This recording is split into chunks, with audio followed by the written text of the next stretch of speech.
Okay, let's unpack this. I want you to close your eyes for a second. Picture Australia. What's the immediate image that pops into your head? I am willing to bet money it's a very specific high-contrast montage. Oh, yeah. You've probably got, like, a surfer running into turquoise waves, maybe a kangaroo. A kangaroo hopping across a red desert, for sure. And a guy in a hat holding a beer saying G'day. And It feels singular. Like the whole country is just one big, sunny, laid-back vibe. That is the postcard version, absolutely. Yeah. It's the export version. It's that, Crocodile Dundee filter that the world has been consuming for 40 years. Exactly. But if you actually dig into the source material we have today, these really detailed Group A notes on Australian regional identity, you realize that view isn't just simplified. It's practically misleading. How so? Australia isn't a monolith. It's actually more of a federation of complementary temperaments. It's less like a single person and more like a dysfunctional but ultimately functioning family. That's what I found so cool about these notes. It breaks the country down like a psychological profile. Right. You've got the loud, ambitious sibling, the quiet, intellectual one, the eccentric artist, the strict aunt. A very good analogy. So our mission today is to look past the tourist brochures and really try to understand the soul of these different regions. We're going to find out why a coffee in Melbourne feels totally different from a beer in Brisbane. And why the history of a place dictates whether you wear a suit or, board shorts. We have to start with the two heavyweights, though. Oh, yes. The rivalry that basically defines modern Australia, New South Wales versus Victoria. Or, let's be honest, Sydney versus Melbourne, the eternal battle. That's the one. So let's start with New South Wales. Yeah. Based on the notes, this place feels like the adrenaline center of the country. But I have to ask, is it just flash? Is it all surface? It can feel that way, but there's a real grit underneath all that gloss. Yeah. If you look at the core identity of New South Wales, the keywords are pragmatic, ambitious, and outward-facing. The global face of Australia. Exactly. But to understand why it has this hustle culture, you have to go back. Right back to the history. This is where modern Australia started, 1788, Sydney Cove.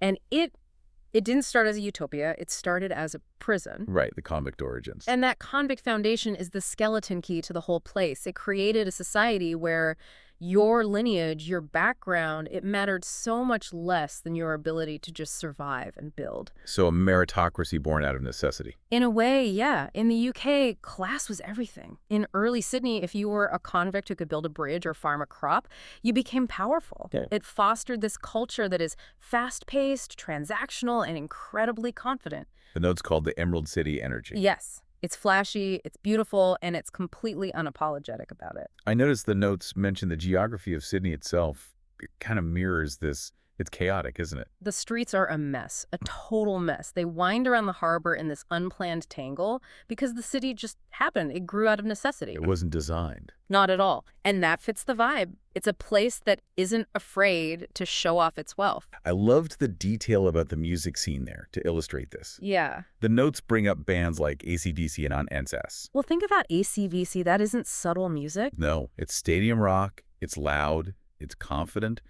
It screams to be looked at. It's not sitting in a corner crying into a journal, It's out there grabbing the world by the collar. That's the NSW energy. So does that confidence bleed into the lifestyle? Yeah. Because we see the images of Bondi Beach and it looks relaxing, but the notes suggest something else. It's competitive leisure. I love that term. You have this massive beach culture, the surf life-saving clubs, all the coastal rituals. But surf life-saving is rigorous. It's military-style drills on the sand, the racing boats, even their downtime is about proving capability. And the food. Highly multicultural, big Asian and Middle Eastern influences. It's a place that just consumes the best of the world. Oysters, prawns, chili, it's all fast heat. Okay, so if New South Wales is the confident, flashy executive shaking hands with the world, who is Victoria? Victoria is the cultural counterweight. If Sydney is all about flash, Victoria is about craft. Craft, I like that. The notes explicitly frame Victoria and its capital, Melbourne, as the cultural engine of the nation. It values thoughtfulness, debate, and nuance. So if Sydney's streets are a tangle, Melbourne is a grid. It was planned. It has these wide European-style boulevards. That structure alone implies a desire for order, for intellect. right, so this is where you go if you want to wear all black and discuss philosophy. I always hear about the Melbourne uniform. The black puffer jacket and a frown. That's the one. There's definitely truth to the stereotype, but historically this difference comes from the 1850s gold rush. Oh, okay. That era brought explosive wealth to Victoria. At one point, Melbourne was the richest city in the world. Wow. But it also brought a massive wave of educated migrants, political radicals, Chartists. It created a society that prizes civic institutions, libraries, galleries. So that's why the notes say that protests and public debate are sort of normalized there. It's a place that likes to argue. It's in its blood. And they are obsessed with sport, but in a weirdly spiritual way. The notes call Australian rules football AFL the cultural glue. I've seen clips of this game. Yeah. It looks like absolute chaos. It looks chaotic, but the devotion is, it's liturgical. In Sydney, sport is entertainment. It's something you do on a Saturday. Right. In Victoria, sport is almost a civic duty. It binds the community together across all class lines. You'll have a CEO standing next to a plumber, both screaming at the umpire. And you see that same intensity in the smaller things too, right? The famous laneway culture, the world-class coffee. Is the coffee really that different, or is that just marketing? I think it's the attitude toward the coffee. In Sydney, you grab a coffee to wake up for a meeting. In Melbourne, the coffee is the point. Ah, I see. They aren't just drinking caffeine, they are appreciating the craft of the barista. It fits that craft over flash theme perfectly. And the music fits too. Nick Cave, Goaty, it's moody, it's indie, it's much more experimental. It's music you listen to in a dark room, not a stadium. Exactly. So you have this core tension, the pragmatic ambition of NSW versus the introspective craftsmanship of Victoria. That dynamic drives so much of the national energy. But then you get the outliers. Yes. Let's talk about South Australia. Because reading the notes, this place seems like the sophisticated ant who quietly judges everyone else's manners. A fair assessment. But I was surprised by why they're like that. The single most important thing to know about South Australia, and if you meet someone from Adelaide, they will tell you this, is that it was a free settler colony. Not a convict settlement. Never a convict settlement. But why does that distinction matter so much today? That was nearly 200 years ago. It matters because it changes the founding DNA. They didn't have a convict labor force to build everything for them. They had to attract people. Okay. And how do you attract skilled migrants to the other side of the world? You offer them liberties and ideals they couldn't get in Europe. It was founded on these principles of order, civility, and reform. So because they didn't have that convict authoritarianism. They became incredibly progressive very early on. Progressive in what way? South Australia was the first place in the country, and one of the first in the world, to grant women the right to vote and stand for parliament. No way. When was this? That was back in 1894. They were social laboratories. That is wild. I had no idea. But the notes also mentioned it feels a bit stricter. That's the flip side of civil society. It can get a bit wowzer-ish. That's an Australian term for a killjoy, basically. I like that. There's a strong German influence there, too. Lutheran immigrants who settled in the 19th century. And that really shaped the flavor profile of the state. This is the wine capital, the Barossa Valley. Ah, so bratwurst and Riesling. Pretty much. Yeah. Bratwurst, metwurst, and just exceptionally high-quality produce. Okay, but we have to talk about the pie floater. Of course. The notes highlight this as a local icon, a meat pie floating in pea soup. That sounds like something you eat on a dare. It sounds jarring, I know, but think about the texture. You have a crisp pastry, savory meat, and it's soaking in this thick, hot, mushy pea soup with a splash of vinegar. Okay, I'm trying. It perfectly encapsulates that South Australian vibe. It's not flashy, it's a bit old school, but it's hearty and deeply traditional. It's comfort food for a place that values substance. It also seems to have this dual personality. It's the festival state, right? That is the fascinating contradiction. For most of the year, it's refined and quietly progressive. Quiet streets, orderly conduct. Oh, right. And then once a year, they host the Adelaide Fringe and the Adelaide Festival, which are massive. The city effectively loses its mind for a month. It's like the release valve for all that Lutheran repression. I love that. We will be sensible for 11 months, and then we will party. Pretty much. Okay, so moving to a place that I think is often misunderstood, or maybe just ignored, Canberra, the capital. The bush capital.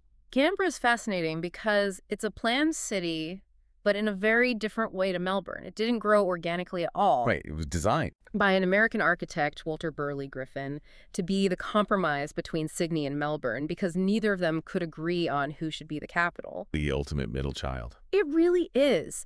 And because it's so planned, the atmosphere it's almost artificial, but in a beautiful way. The notes say it prizes process over performance. And it's filled with public servants and academics. Exactly. So the lifestyle is slower, greener, but it's a strange juxtaposition. You have these brutalist government buildings where people are deciding the fate of the nation. And then the notes mention kangaroos just hopping through the suburbs. Literally. You can look out the window of a government office and see a mob of kangaroos. Nice. Or cockatoos screeching in the trees. It's a city within a park. And no celebrity culture. Zero. It's all about civic identity. It's very seasonal, cold winters, bright springs. It's a place for thinking and governing, not for showing off. Essentially, a giant university campus for adults. Okay, so we've got the flashy business center, the moody artist, the refined reformer, and the studious planner. Now we need to head north. Let's talk about Queensland. The Sun State. The notes make it sound like the climate is the boss here. Not the government, not the economy, but the weather itself. You absolutely cannot understand Queensland without understanding the heat. It's not just warm, it's a tropical, wet, heavy heat.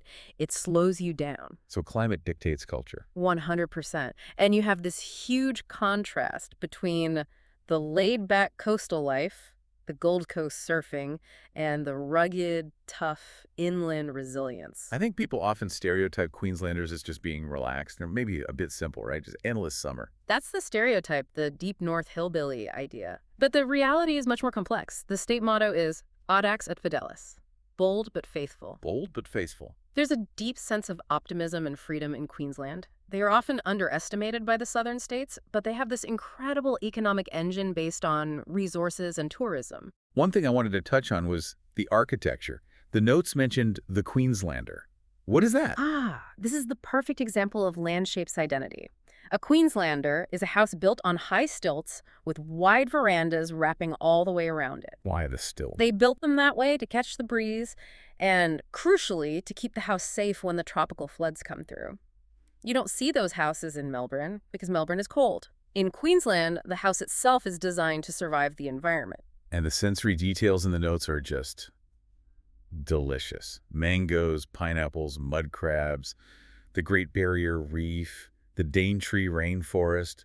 It feels like nature is turned up to 11 there. It is, and that reflects in the music, too. Think of the Bee Gees or Savage Garden. Oh, yeah. It's pop, it's surf-influenced, it's accessible. It's not trying to be dark and brooding like a Melbourne indie band. It's open to the world. Okay, so we've toured the continent. We've seen these really distinct personalities.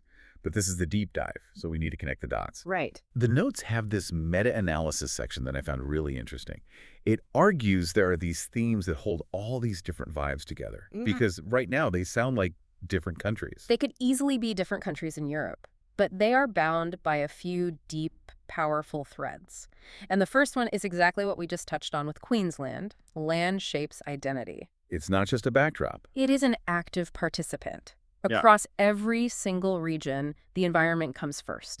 Whether it's the aridity of South Australia that forces them to be careful with water, the humidity of Queensland that dictates their architecture, or the bushland of Canberra, the culture adapts to the land, not the other way around.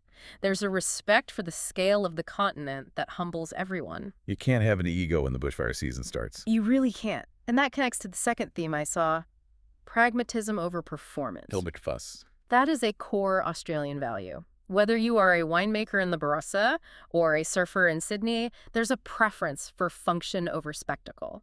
Credibility comes from doing, not from declaring. You earn respect by being good at what you do, not by talking about it. Precisely. Is this where that tall poppy syndrome comes in? We hear that term a lot. It is. The notes describe it as a quiet confidence, but it's really a leveling mechanism.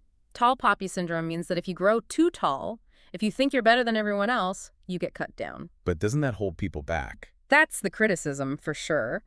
But the positive side of it is egalitarianism. It keeps egos in check. It says, we don't care who your dad was, just do the job. It favors dry humor and irony. So if you stand up and say, I am the greatest, you will be laughed at. Immediately. But if you quietly go about being excellent, you are deeply respected. Trust is earned. It is not automatic.